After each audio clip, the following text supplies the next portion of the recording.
I was asking you if you are prepared to be a father. I think nobody is usually prepared. And when you are told you are going to be a father, there is some feeling of scare and also feeling of joy at the same time.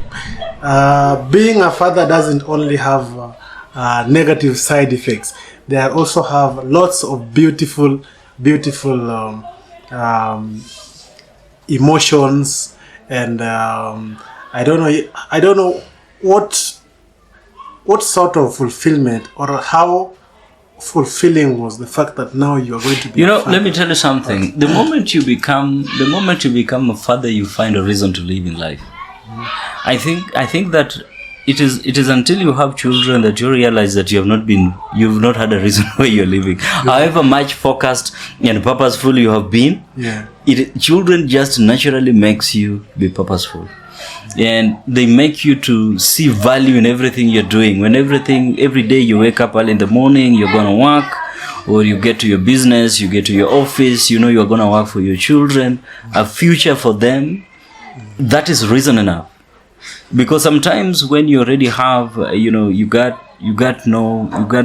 have the kids, you might find another reason to work. Maybe for those who are not able to get children, they will then find some other reason, and maybe they could adopt children or something of that sort, or just create a scenario where they are helping children of others. So you then realize that there is some very strong connection between the future and what you're doing now. And that future, the string of that future are children. They could be your children or the children that you are taking care of who are not necessarily yours. Yeah. Because you're now seeing that, there's a future that you want to make. And this future you are making them because of the generation of today. Yeah. And this goes even way beyond in terms of looking at every day what you're doing. You begin to see the generation that you're making this for. Okay? Am I doing something that will benefit them in the future, or I'm spoiling that future that they should live in? Okay, so being a father changes the perspective Totally. of how you view life. Totally. And how you do everything. Completely. It does change completely how you view life and how you act. If you, for example, you are a driver, you're a Subaru driver who used to drive at 200 kilometers per hour going to Vasha, you will begin driving at 80. Yeah. Because now you realize that, and you will write behind that your Subaru Sport.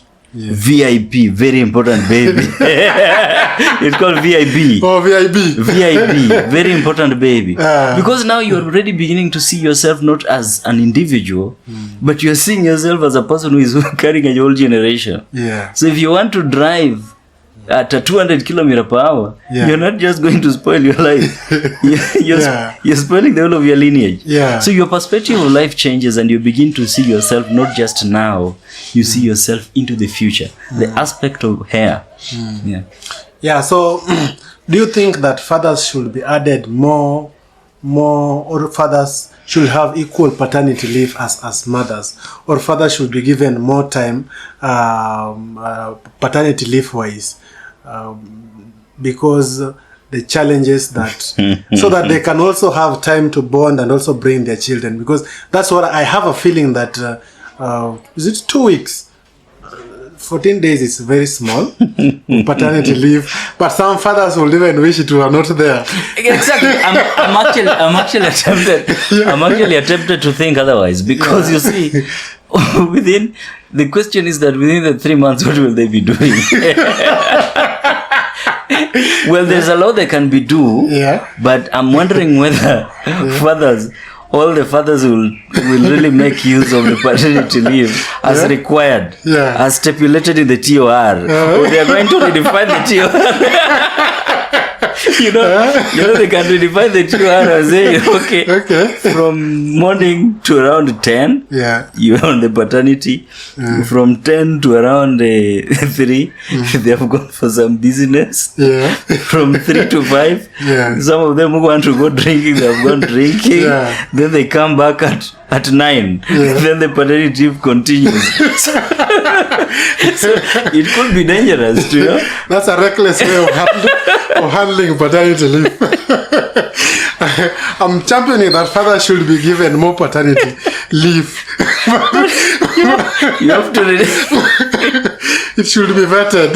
You have to define those TORs. Yeah. I don't know who will enforce those TORs though. Maybe. As fathers, we must just begin to behave and take the responsibility responsibly, so that when we get the 30 days paternity leave, or 2 months paternity leave. Also when you look at the nature of man,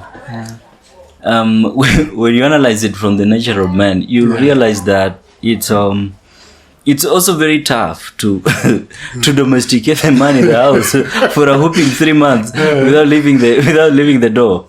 All right. Yeah. So because occasionally the kid will want to have pampers. I mean, not occasionally.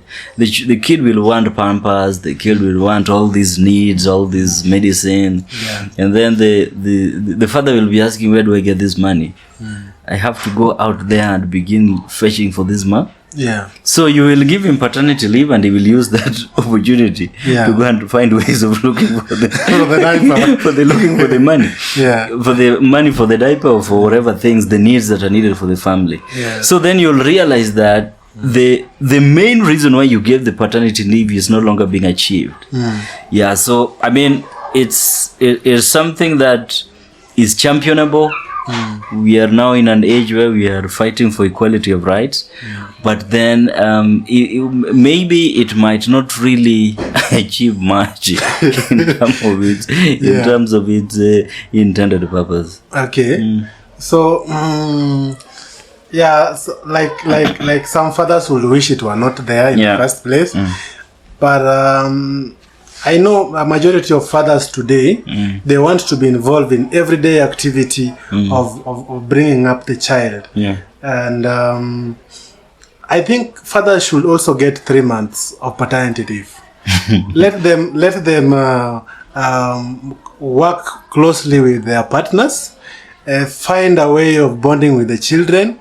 And also, you see, when I always see fathers in the morning, very early in the morning, walking, holding their children, taking them to school. It's a beautiful thing. It's a beautiful bond that you are creating. As you take them to school, you don't just keep quietly walk them. You inspire them along the way. You tell them you can achieve much, you can achieve this, you need to do this, you need to do this. These are some of the things that children hold on to. That when I was young and I was walking with my dad to school, he used to tell me this, and his words made me focus on education, or his words made me focus on such and such a thing that has made me to be the person I am today. And it's amazing the work that dads are doing out there. And as a person growing up as a young man or a young boy, seeing how your father was raising you up and how he was handling himself as a father, what are some of the things that you carry from that into you being a father right now?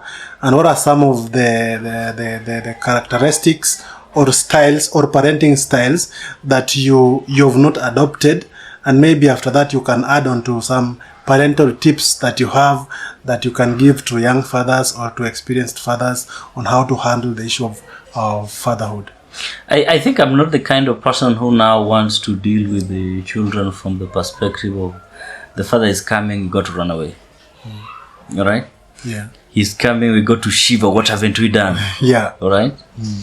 So that has to change because of the need to get a little more closer to the children, learn them at the emotional and have an emotional connection with them, so that you can be able to know what the things they are doing, right? So that the thing that it's now a little bit getting more connected with them, so that you can influence them at a very deep emotional level. The other thing is that I don't I still keep my strictness. I still keep my strictness, and the things that got to be done. All right. And if you're gonna do them, then there are certain consequences for it, including certain pain that has to be inflicted on you. and you do it for the interest of the children, you know. So that's it. And the last thing is that you know, I get hands-on on them. You get hands-on on the babies, and you know, make them know that everything when God says He blesses the work of your hands, it means that you got to put your hands into things to do. All right. So if I want them to do something, they got to see me doing it. And I work with them there so that they can be able to know that if Dad is doing this thing, then who cannot do it? All of us can. I get it. All of us can. I think I would want to say that there is a very strong power in fatherhood. And all members of society must appreciate the significance of fathers. And not just fathers, let me not call it fathers, because there are those who might not be privileged to have fathers in their lives, but father figures. Yeah. Right? The significance of father figures in the life of a child is very important, be it a daughter, be it a son. All right? To a daughter, a father is a hero. He is the first love, and he is, he's the person that I want a man like my father. All right? And to a son, a father gives him confidence. He gives him the vigor to get into the hard nuts of life, and tells him that, you know what, life is gonna be hard, that this is how you got to do what? This is how you got to go and handle it.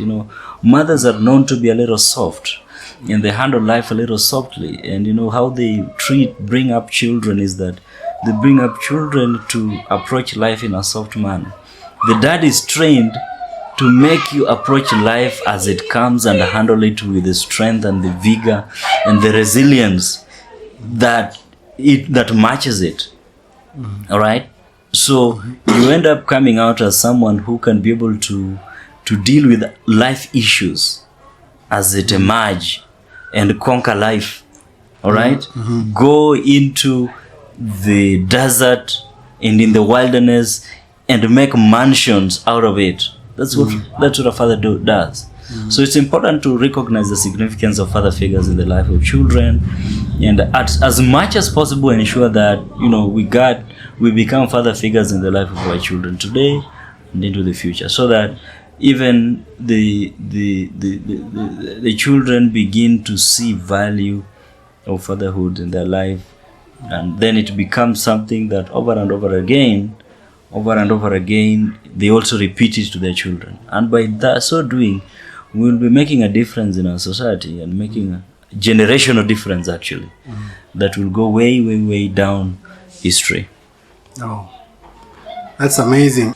Keeping tabs with that Cast 254, my guest today was Dr. Saoke, and we've delved and talked much about fathers and fatherhood. See you next time. It's over now. You want to say goodbye? No, you've already said see you.